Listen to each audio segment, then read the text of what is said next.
topic of ethics often generates disagreement and discomfort in the workplace, and perceptions about ethics may differ between people doing different jobs. For example, salespeople, technicians, professionals, HR staff. And if we ask the question, is your workplace ethical? We get different answers too. Some will say, yes it is. Our organisation strives to be ethical, while other organisations will say, no, it's not. We do whatever we can get away with. And others will say, well, it's not as ethical as we'd like it to be, but what else can you do? It's a cutthroat world. Everybody's cheating. And you do whatever you can to stay ahead of the others.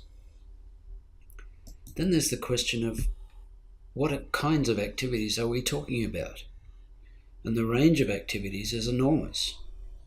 Marketing and sales people can be accused of making false promises.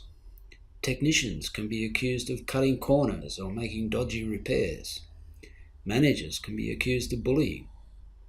And companies can be accused of unethical business practices and dishonesty. In fact, every single activity that an organisation or an individual person engages in is a potential subject for ethical scrutiny, because ethics is just another way, a particular way of looking at things. It is a perspective on humans and human activity. So what kinds of standards should we apply? Is most people's behaviour acceptable? Should we just accept the law? Is some people's behaviour clearly unacceptable? And if that's the case, what do we do about it? And to answer these questions, we need to understand that when we talk about ethical standards, we are either talking about mine or yours, your organisations, your families, or the communities, whatever that may mean. And if we ask that question, does it mean that all ethical standards dissolve? Everything simply becomes relative, and we end up concluding, well, everyone has their own ideas about ethics, which essentially means anything goes. But consider this. Whenever there's a major corporate scandal, such as there was with the collapse of Enron in the US in 2001, and HIH Insurances in Australia the same year, no one seems to have any trouble identifying that it was the ethics of the key players that was the root cause. And by that, we mean that these key players violated ethical values that we all share. They were liars, they were deceitful, they were greedy and selfish, and they abused and intimidated anyone who sought to call them to account. So it's true then, we actually do have a common foundation of shared values in our society. The nature of this shared foundation of ethical values becomes clearer when we talk about it in terms of a spectrum of standards. We can lay out this spectrum in 3 stages, which we can call compliance, relationships, and identity. The first stage, compliance, is about adhering to the law and to accepted rules. So it includes things like adherence to industry regulations or codes of conduct, and so on. At this stage, people can take different stances towards the law. Down at one end of the spectrum are the people and organisations who try to get away with whatever they can.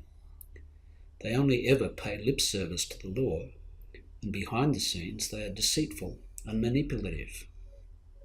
Next are the people and the organisations who comply with the law, but only grudgingly. These are the people and organisations who, when they've done something that's widely accepted to be unethical, say, what we did was legal. Then there are the people and the organisations who accept the spirit of the law. They recognise that it provides a framework that ensures fairness for everyone, and this is actually beneficial for all players, not just for the particular people that the laws directly affect. But so far, we've only talked about the law, what people and organisations are required to do or refrain from doing. The second stage of ethics is about what people and organisations choose to do because of their values. Whereas the first stage of ethics is about complying with the law, the second stage is about building relationships that are based on human values such as honesty, fairness, justice, kindness, and compassion. There is a progression within this stage too, because people and organisations may start with very conventional ideas about what it is to be honest or fair. They take on the community's general ideas about these things. But as acting ethically becomes more of a commitment, people and organisations develop a more individual understanding of what honesty, fairness and that mean in different circumstances. And they actually develop strength and capability in acting ethically. And this enables them to develop high quality, high trust relationships. And that leads us to a third stage that we can call the stage of identity. And this is the stage where the person or the organisation is committed to pursuing high human values, because that is the kind of person or organisation they want to be. At this stage, the motivation for ethics is being of service to others, and a commitment to the well-being of all, rather than doing the right thing because it has a direct payoff, or because it's good for your reputation. At this third stage, people and organisations stand out because they are seeking to be all that they can be. They're not just ticking a box to say they've complied with a minimum standard of behaviour. But we know that being ethical can be hard, and acting ethically does not always guarantee success, either in business or in personal life. Indeed, sometimes it seems that doing something because it's the right thing to do will bring us hardship and even disapproval from others.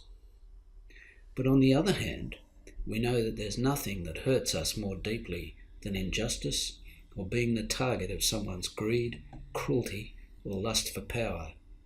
So our concern for ethics is expressed in two ways. First, we want authorities to set and enforce minimum standards for ethical behaviour, consistent with the principles of liberty. And secondly, we want people and organisations to choose to act according to high human values, honesty, fairness, kindness, self-restraint, beyond what the law requires. Understanding this perspective on ethics may not in itself transform the world, but it does give our conversation and our efforts to promote ethics a solid foundation. In essence, the concept of ethics is not complicated, and it extends across all societies. Albert Schweitzer put it well in about 1952 when he said, "Ethics is our basic concern to have regard to the well-being of others as well as ourselves." This concept is fundamental to our sense of right and wrong. So we begin by agreeing to comply with minimum standards as expressed by laws.